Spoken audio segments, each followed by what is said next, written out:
Xin Ciao, what's up everybody? We're on beautiful Wind Way on a Wednesday.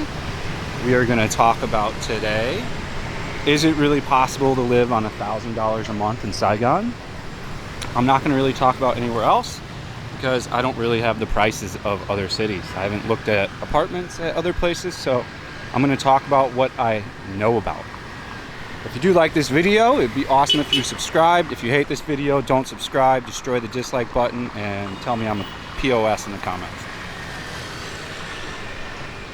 Alright, so let's get into this sucker. We're going to walk over to the park. I know we've all seen Wind Way a billion times, so no need to continuously shoot on Wind Way. The park's just as nice to walk around on. What's up, dude? I see your channel. Thanks, man. I appreciate it.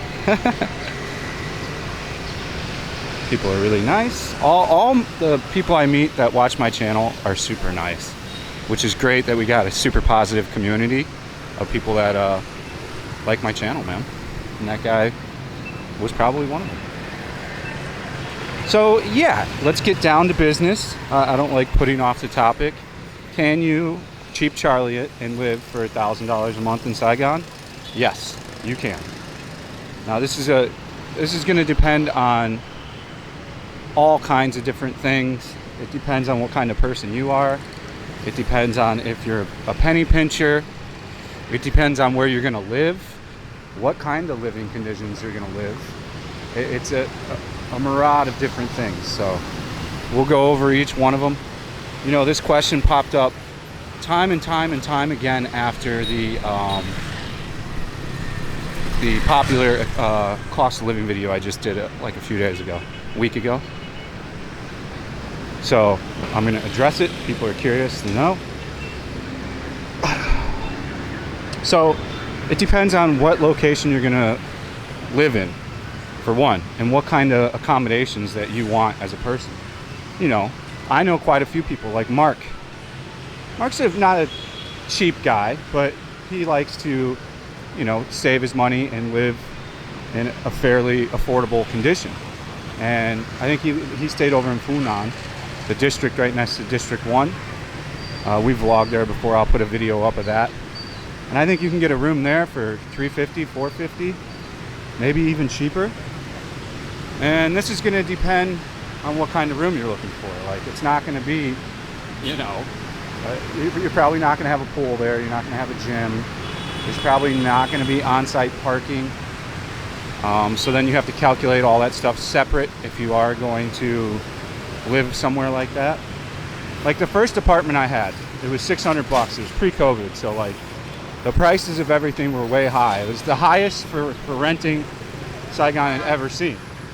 And that apartment had no amenities. It was serviced, but it was pretty insane. Like, it was a Viet style, you know, in a Viet. Don't want to go in front of a bus, ever. Buses are not something you want to be going in front of.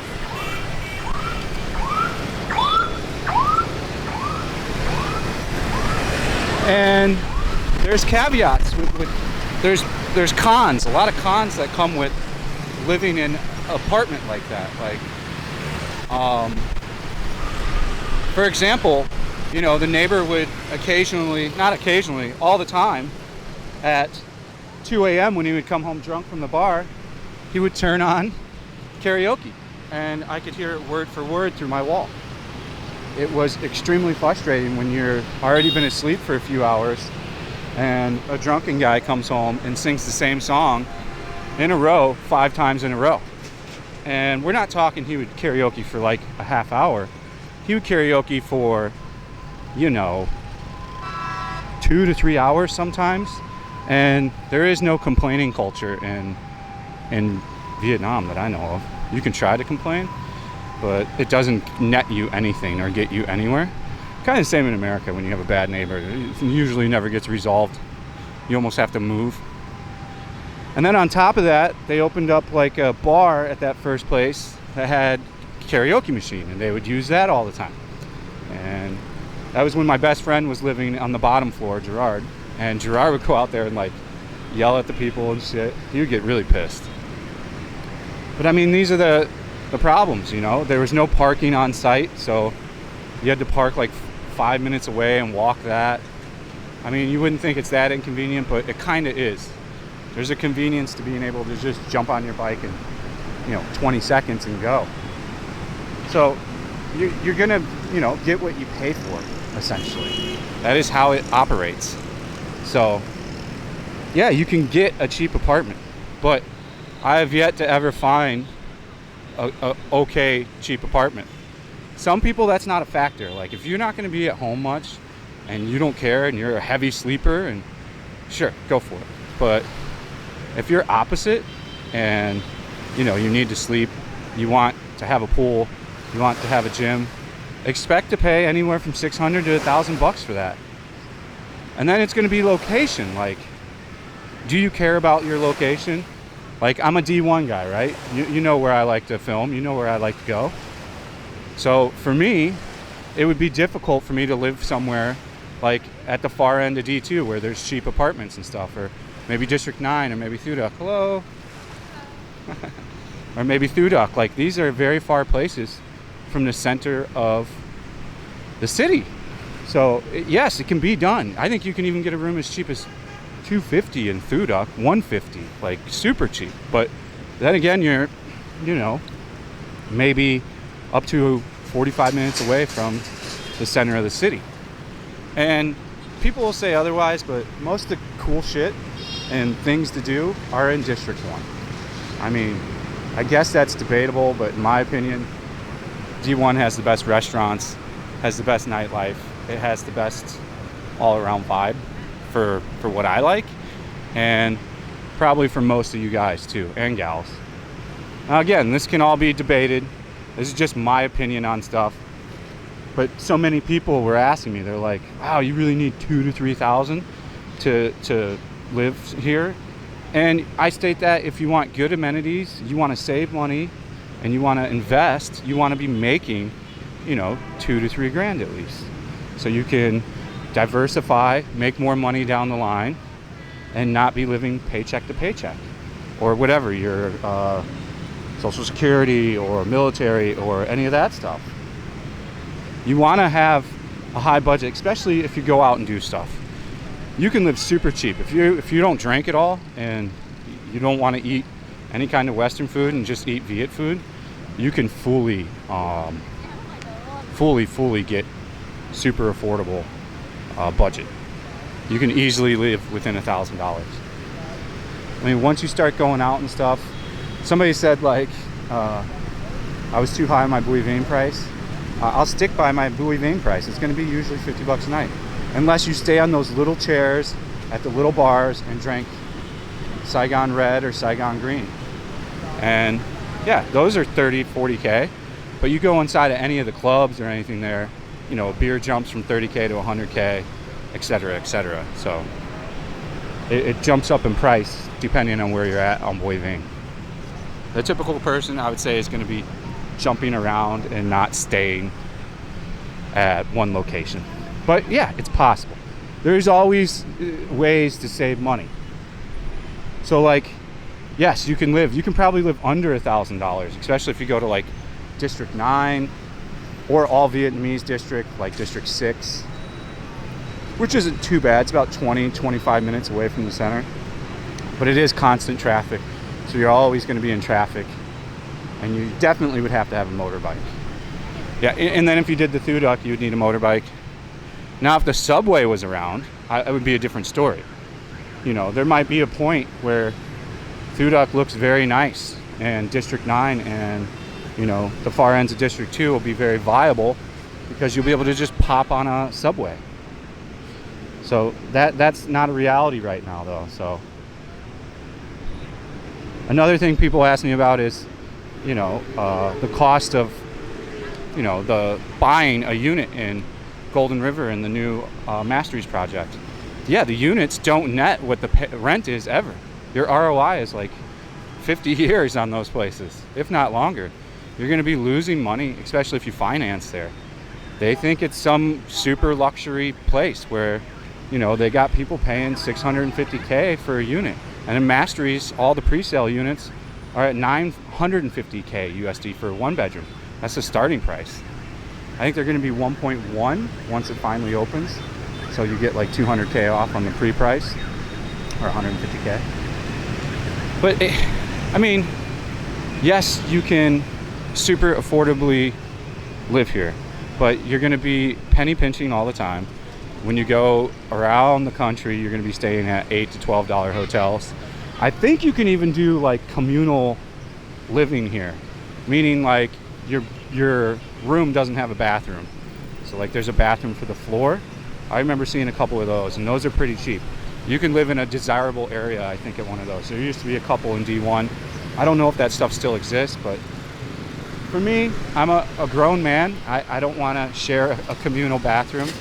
I don't want to live in that kind of situation. Bunch of hotties taking pictures. Get it, girls. This is like photo center over here. It can be done though. I wasn't saying that it can't be done in the cost of living video. I was sharing with you what my cost of living as a guy that's in a pretty decent apartment, and that's a pretty common price for, you know, a decent apartment. I actually think my apartment's a really good deal. It's like 550 bucks for what it is. I mean, really, really good deal. I mean, you could save $100 a month on rent and get a way lower quality place, but you know, I have huge pools, nice gym, restaurants to eat at, beautiful grounds, there's no garbage anywhere. So I mean, you know, it's up to you. If you want to be a penny pinching person and you don't need to have access to District 1 and you're getting a job here and you just want to hang out, work, and occasionally go on like weekend trips and stuff, definitely you can cheap it up. Not a problem. And if you eat all Vietnamese food, yeah, $5 a day, $10 a day on food.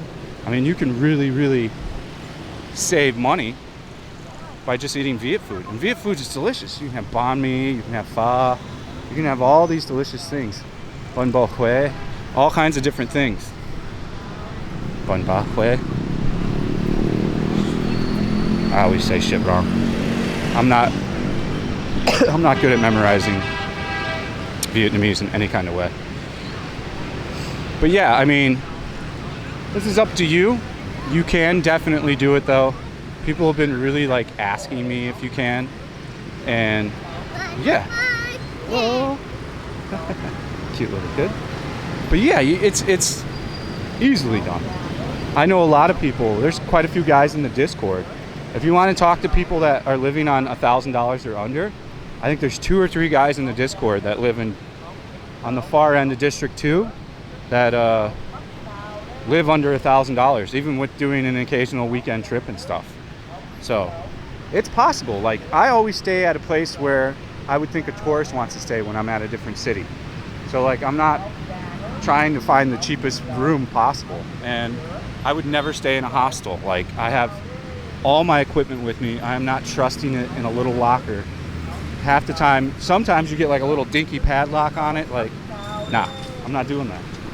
I'll do a capsule hotel on occasion. I like capsule hotels. Probably when I'm in Japan, I'll definitely do capsule hotels because you just save money. And I'm never gonna I'll only be there to edit. As long as they have like an open room to edit at, I don't mind then, you know, sharing the bathroom and all that stuff with other people. Capsule hotels are definitely legit. I like the ones where you can lock your shit inside of it too. So I just leave everything on the bed and lock it up. And then usually, like in Japan, they'll give you a really nice locker that is super secure. So then that's not an issue for doing that. But it's definitely possible to live at $1,000, even $850, I would say, in Saigon.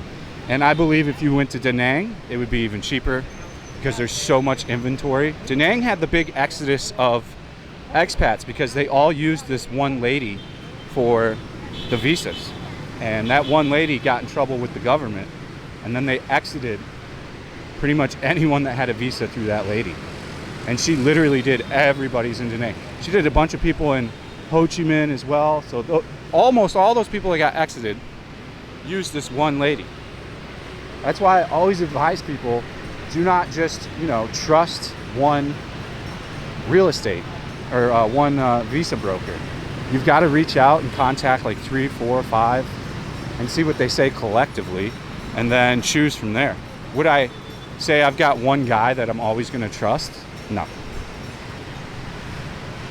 So I mean, these are your decisions. You can take this how you want. I wanted to follow up that video because this was such a frequent comment. I think somebody was asking if they can live on 500. I'm sure you could probably make 500 happen too. Just drink cheap beer, drink Viet food. Especially if you did one meal a day, wouldn't be a problem at all. So it is possible. Yeah. But with the cost of how nice you can get an apartment, like Golden River, all over there's nice apartment places. Like D2 is full of these complexes. Like this one's new. I think it just opened. That's where they had the hot air balloon thing we went to. So, and that I think is very affordable too. A lot of these places are like super affordable. So it's highly doable, especially over in D2. Now, when they change this bridge, we're gonna time it and see how long it takes to get over to D2 from D1. That might be a game changer. If it really shortens the time, then I'll recommend being in D2 in the shallow area. You gotta also take in mind that, okay, if you wanna live in D2, especially if you like wanna hang out with Westerners a lot, it's a great place for you. There's a lot of Western food and there's a lot of things to do Western style in District 2. They have proper bars, like all that stuff. So the choice is yours. This guy's begging for money. He's been doing it. He's going up to everybody. She's like, no, I don't want to give you money. She's cute though. She's tiny. But yeah, the option's yours. I thought I would give you a little bit of information onto what's going on that and my thoughts on that. So I've given you my thoughts. It is possible. I hope this was helpful. Let me know in the comments if you found this helpful. If you have any more questions, drop it in the comments. Also be greatly appreciated.